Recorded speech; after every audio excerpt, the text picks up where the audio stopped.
அகம்புறம்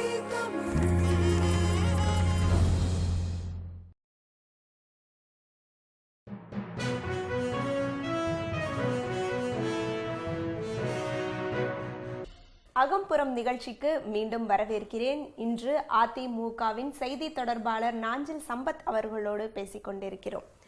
ஐயா, இப்போ மத்திய அரசோட ஒரு இணக்கமான போக்கு அப்படிங்கிறது மாநில அரசுக்கு ரொம்ப அவசியமாக இருக்குது. ஆனால் இப்போ இங்கே தேர்தல் களம் கண்டிருக்கிறாங்க. கச்சத்தீவு பிரச்சனையிலேயாகட்டும் இல்லை மற்ற பிரச்சனைகள்லேயாகட்டும் அவங்களுடைய பங்களிப்பு அப்படிங்கிறது, அவங்களுடைய ஒத்துழைப்பு அப்படிங்கிறது ரொம்ப அதிகமாகவே தேவைப்படுது.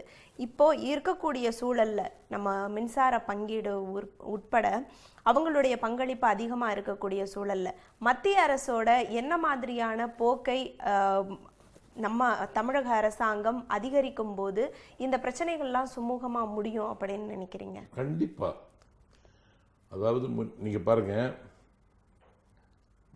மத்திய சர்க்கார் நெய்வேலி லிக்னைட் கார்பரேஷன் பங்கு விற்கணும்னு முடிவெடுக்கிறாங்க. இந்த குளோபலைசேஷன், தாராளமயமாக்கலில், உலகமயமாக்கலில், தனியார்மயமாக்கலில், நவீனமயமாக்கலில் ஒரு பொதுத்துறை நிறுவனத்தை விற்பது என்பது இன்றைக்கு சர்க்காருக்கு பிள்ளை விளையாட்டு. பண்டித நேருவின் காலத்தில் காமராஜர் முதலமைச்சராக இருந்த பொழுது நமக்கு கிடைத்த கற்பக மரம் காமதேனு நெய்வேலி லிக்னைட் கார்பரேஷன். அந்த பொதுத்துறை நிறுவனத்தினுடைய பங்குகளை மத்திய சர்க்கார் விற்க முடிவெடுக்கிறது என்ற செய்தி வந்த மாத்திரத்தில் மத்திய சர்க்கார் விற்பதற்கு தயார் என்றால் அதை வாங்குவதற்கு நான் தயார் என்று மத்திய அரசாங்கம் விற்க இருந்த பங்குகளை மாநில அரசு வாங்கியது என்கிற புதிய சாதனையை நிகழ்த்திய முதலமைச்சர் தான் அம்மா அவர்கள். அதனால மத்திய அரசாங்கத்திடத்தில் எப்படி ஒரு அணுகுமுறை இருக்கணுங்கிறது மிகுந்த ராஜதந்திரமாக அதை அணுகி அவர்கள் பெற்றுத் தருவார்கள் என்று மக்கள் எதிர்பார்க்கிறார்கள். எதிர்பார்த்தது நடக்கும்.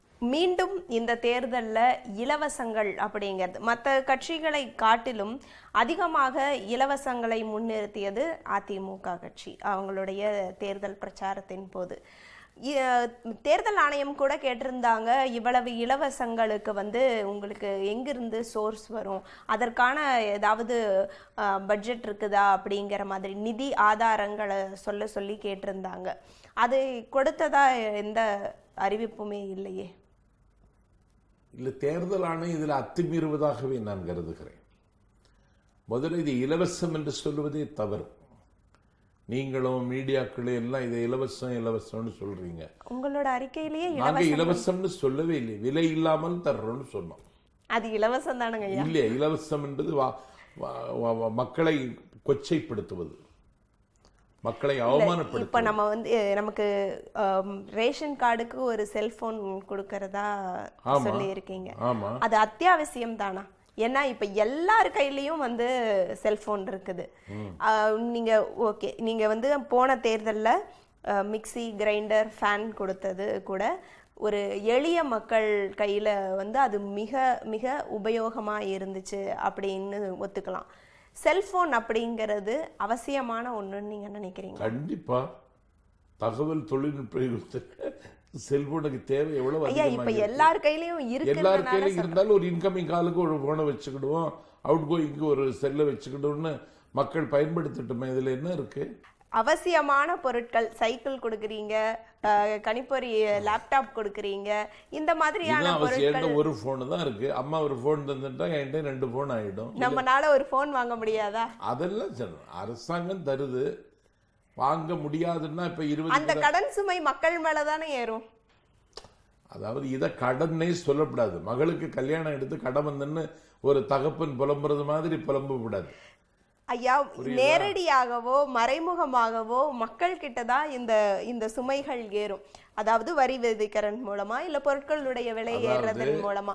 நான் ஒரு 500 ரூபாய்க்கு நீங்க ஒரு மொபைல் கொடுக்குறீங்கன்னு வாங்கி வச்சுட்டு வருஷம் ஃபுல்லா நான் வரி கட்டுறது அப்படிங்கிறது. இருக்கிறவண்ட வாங்கி இல்லாதவண்ட கொடுக்கணும். இதுல பெருவாரியா பாதிக்கப்படுறது நடுத்தர மக்கள் தான். கீழே இல்லாதவங்களுக்கு பிரச்சனையே கிடையாது, அவங்க வரியே செலுத்த மாட்டாங்க. நிறைய இருக்கிறவங்களுக்கு பிரச்சனை கிடையாது. பொருட்கள்ல ஓகே, நேரடி முழுவயிர் காணாதார் முதுகெலும்பு முறிய பாடுபடுவோர் வாழ்வின் சுவை காணார் வலியோரின் பகடைக்காய்கள் இவரெல்லாம் தருகின்ற வரிப்பணம் தான் கோட்டையாய் கொடிமரமாய் பாதையாய் பகட்டுகளாய் தெரிகின்றன அண்ணா சொல்றார் பல்கலைக்கழக பேச்சுல.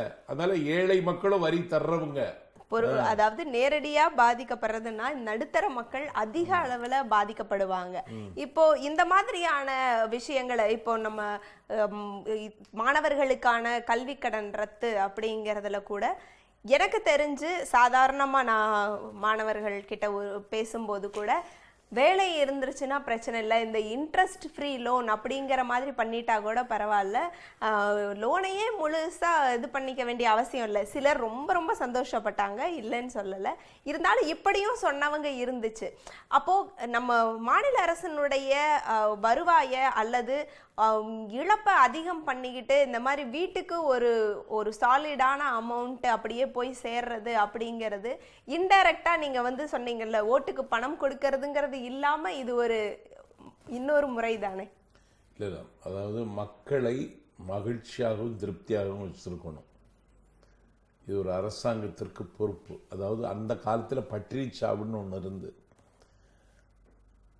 அரிசிக்கு அல்லாடுகிற காலம் ஒன்று இருந்தது. இதை என்னுடைய சின்ன வயசுல நான் அனுபவிச்சிருக்கேன். அரிசி வேண்டாம், கோதம்பு வாங்கிட்டு வா அப்படின்னு எங்க அம்மா சொன்னது எனக்கு ஞாபகம் இருக்கு. 1900 காங்கிரஸ் வீழ்ந்ததற்கு காரணம் அரிசி. இன்னைக்கு பட்டினி சாவுன்னா என்னன்னு தெரியாது. நம்ம தன்னிறைவு பெற்றிருக்கிறோம் இன்னைக்கு. அதனால அச்சத்திலிருந்து விடுதலை, பசியிலிருந்து விடுதலை, அறியாமையிலிருந்து விடுதலை, அதற்காக சிலவற்றை இழக்க வேண்டியது வருமானால் அதை இழந்தும் மக்களுக்கு செய்யணும்னு நினைக்கிற ஆட்சி அனைத்து இந்திய அண்ணா திராவிட முன்னேற்ற கழகத்தின் ஆட்சி. அதனால நீங்க தான் இதை இலவசம்னு சொல்றீங்களே தவிர இது இலவசம் அல்ல. இது மக்களை ஏமாற்றுவதற்காகவும் அல்ல, அவர்களுடைய தேவையறிந்து செய்கிற உதவி. சரி, விலையில்லா பொருட்கள் அப்படின்னு எடுத்துக்கலாம். விலை இல்லாம நீங்க எல்லா வீட்டுக்கும் ஒவ்வொரு பொருள் கொடுக்கறதுக்கு ஏன் விலை இல்லாம கல்வியை கொடுக்க கூடாது, மருத்துவத்தை கொடுக்க கூடாது? அதுவும் அத்தியாவசியம் தானே. கண்டிப்பா ஒருத்தங்களுக்கு வந்து விலை இல்லாம மருந்து கொடுத்துட்டு தானே இருக்கோம். அதாவது இன்னும் வந்து மேம்படுத்தப்பட்ட முறையில கொடுக்கலாம். விலை இல்லாமல் கல்வி கொடுக்கிறோம், விலை இல்லாமல் மருந்து கொடுக்கிறோம். இது ரெண்டையும் நாங்க கொடுத்துட்டு தான். எத்தனை மெடிக்கல் காலேஜ் இருக்கு ஐயா? தனியார் பள்ளிகளும் தனியார் மருத்துவமனைகளும் அதிகரிச்சு. தனியார் பள்ளிக்கு நீ ஏன் போற? இங்க அரசு பள்ளியில மேம்படுத்தப்பட்ட யார் சொன்னது? இன்னைக்கு ரிசல்ட் என்ன? சென்டம் வாங்கிய பள்ளி இருக்கு, அரசு பள்ளி. இது மக்களினுடைய கோளாறு, அரசாங்கத்தினுடைய கோளாறு இல்ல. கட்டாயமா அரசு கல்விதான் இருந்தா தனியார் கல்விக்கு போக மாட்டாங்க இல்லையா? அது எப்படி ஒரு ஜனநாயக நாட்டுல அதை சொல்ல முடியாது ஐயா? இன்னும் மேலை நாடுகள்ல, சீனா உட்பட நாடுகள்ல 12வது வரைக்கும் கட்டாய அரசு கல்விதான். அது அதிகாரம் தான் தமிழ்நாடு அரசுக்கு இருக்கா? அந்த மாதிரியான உரிமைகளை பெற்றா இன்னும் வந்து வரலாற்றுல உங்களுடைய தலைவர் இடம் பிடிப்பார் இல்லையா? கல்விக்கு ஒரு அமைச்சர் மத்தியிலே இருக்காங்க, கல்விக்கு ஒரு அமைச்சர் மாநிலத்தில் இருக்காங்க. ஐயா, மத்தியில வந்து பல விஷயங்களை கேட்டு பெற அல்லது நீங்க குறிப்பிட்டீங்க இந்த மாதிரியான ஒரு டிராஸ்டிக்கான ஒரு பெரிய விஷயங்கள் எல்லாம் சாதிச்சு காட்டினவங்க. கரண்ட் லிஸ்ட்ல கல்வியும் இருக்கு, புரியுதா? இது மத்திய அரசாங்கம் தான் தெளிவான முடிவு எடுக்கணுமே தவிர இது மாநில அரசுக்கு சம்பந்தம் இல்லை. மாநில அரசாங்கத்தினால இதை கேட்க முடியாது. கேட்கலாம். அந்த மாதிரியான ஒரு நடவடிக்கையாவது போக போக கேட்டு வாங்கிடுவாங்க. நிச்சயமா. தொடர்ந்து பல்வேறு விஷயங்கள் பேசிக்கிட்டு இருக்கோம். ஒரு சிறிய இடைவேளைக்கு பிறகு அகம்புறம் தொடரும். அகம்புறம் நிகழ்ச்சிக்கு மீண்டும் வரவேற்கிறேன். இன்று அதிமுகவின் செய்தி தொடர்பாளர் நாஞ்சில் சம்பத் அவர்களோடு பேசிக்கொண்டிருக்கிறோம். ஐயா, கடந்த 5 ஆண்டுகள்ல தொடர்ச்சியா மது விலக்குக்கு, பூரண மது விலக்கிற்கு இங்கே சாத்தியமே இல்லை அப்படின்னு சொல்லிக்கிட்டு இருந்தீங்க. சட்டப்பேரவையில் எல்லாமே வந்து இதை உறுதியான கருத்தா முன் வச்சிங்க. அதற்கு எதிராக நடந்த போராட்டங்கள் எல்லாத்துலேயுமே இரும்பு கரம் கொண்டு அடக்குனீங்க. ஆனால் திடீர்னு எலெக்ஷன் அப்படின்னு வரும்போது உங்களுடைய கொள்கையில் மாற்றம் ஏற்பட்டுச்சு. படிப்படியாக பூரண மதுவிலக்கு கொண்டு வருவோம் அப்படின்னு சொன்னாங்க. அதுக்கேற்ற மாதிரி முதல் கையெழுத்தும் இட்டிருக்கிறாங்க. இந்த மாற்றம், அதுக்கான காரணம் என்ன? இதுதாங்க டெமோக்ரஸி. இதுக்கு பேர் தான் ஜனநாயகம். ஏன்னா அதை மையமாக வைத்து எல்லோரும் பிரச்சாரம் செய்கிறார்கள். அவர்கள் அந்த தளத்திலேயே நிற்கிறார்கள். ஆகவே ஏந்த வேண்டிய ஆயுதம் எதுவென்பதை எதிரி தீர்மானித்து விடுகிறார். அந்த ஆயுதத்தை நாங்களே எடுத்திருக்கோம். ஐயா, கடந்த 5 ஆண்டுகளும் தொடர்ச்சியா, சரி 5 ஆண்டுகள் கூட வேண்டாம், கடந்த 2 ஆண்டுகளா தொடர்ச்சியா இதுக்கான போராட்டம் வந்துகிட்டு இருக்கு. குழந்தைகள் உட்பட அதுக்கு எதிராக போராடுறவங்களை நீங்க கைது செய்யறீங்க. அப்படி இருக்கும்போது திடீர்னு இந்த மாற்றம் அப்படிங்கிறது எப்படி? தேர்தல்ல தான் மாற்றம் வந்தது. மாற்றமே தேர்தல்ல தான் வரும். அதனால இந்த தளத்தில் நின்று அவர்கள் கேள்வி கேட்கிற காரணத்தினால அதற்கு மதிப்பு கொடுத்து மதுவிலக்கை படிப்படியாக நடைமுறைப்படுத்துவதற்கு நான் ஆட்சிக்கு வந்தால் நடவடிக்கை எடுப்பேன்னு சொன்னாங்க. சொன்னது மாதிரி இன்னைக்கு நடவடிக்கை எடுத்துட்டு இருக்காங்க. இப்போ இதன் மூலமா வரக்கூடிய வருமானம் அப்படிங்கிறது மிகப்பெரிய அளவு, டார்கெட் எல்லாம் நிர்ணயிச்சாங்க அப்படிங்கறது எல்லாம் கூட சொல்லுவாங்க. ஆனா இப்போ இந்த மதுவிலக்கு கொண்டு வரும்போது அப்ப அந்த வருமானத்தை எப்படி ஈடு செய்வாங்க? ஈடு செய்யணும். அதுதான் நிர்வாகத்தில் இருக்கிற பெரு கடினமான பணி. அதை ஈடு செய்ய வேண்டிய பொறுப்பு முதலமைச்சருக்கும் நிதியமைச்சருக்கும் மதுவிலக்கு மற்றும் ஆயத்துறை அமைச்சருக்கு இருக்கிறது. இது ஒரு மந்திரி சபை என்பது கூட்டு பொறுப்பு தான். இதை எப்படி ஈடுகட்டணும்னு சொல்லி அது ஈடுகட்டுவதற்கான வழிமுறையை மக்கள்கிட்டயே சொல்லிடுவாங்க. இந்த நேரம் குறைப்பு அப்படிங்கிறது, இரவுல நேரத்தை குறைக்கணும், காலையில அப்படிங்கிறது ஒரு பெரிய தாக்கத்தை ஏற்படுத்தாது அப்படின்னு ஒரு கருத்து இருக்குது. இது பற்றி உங்களுடைய கருத்து என்ன? இல்லையா, காலையிலேயே போய் நின்றுடுறான்ல. 12 மணிங்கிறது ஒரு பெரிய விஷயம் இல்லைங்கய்யா. அவங்க 10 மணி வரைக்கும் 10 மணிக்கு எல்லாம் வாங்கிட்டு போயிட்டு குடிச்சிட்டு அவங்க எழுந்து வர்றது சரியா போயிடுமே, வேலைக்கு போக மாட்டாங்கிறது விஷயம் இல்லையா? அதாவது இது ஒரு முதல் அடி எடுத்து வச்சிருக்கோம். இந்த நேரம் சரியில்லை, நேரத்தை மாற்றணும்னா நேரத்தையும் மாற்றுவோம், அவ்வளோதான். வேற என்ன இருக்கு? சரி, 7 தமிழர் உயிர்காப்பு பிரச்சனை அப்படிங்கிறது, விடுதலை அப்படிங்கிறது இப்போ அவங்க எடுத்து வைத்த மிகப்பெரிய ஒரு அடி அப்படின்னு கூட சொல்லலாம். ஒரு வரலாற்று சிறப்பு மிக்க நிகழ்வும் கூட. இப்போ அவங்க அதற்காக வாகன பயணம் அற்புதமாக ஏற்பாடு செஞ்சுருக்கிறாங்க. இவங்களுடைய விடுதலை அப்படிங்கிறது எப்போ சாத்தியமாகும்? அதுக்கு என்ன மாதிரியான நடவடிக்கைகளை துரிதமாக எடுக்கிறதுக்கு வாய்ப்பு இருக்குது? விடுதலை சாத்தியமாக வேண்டும்.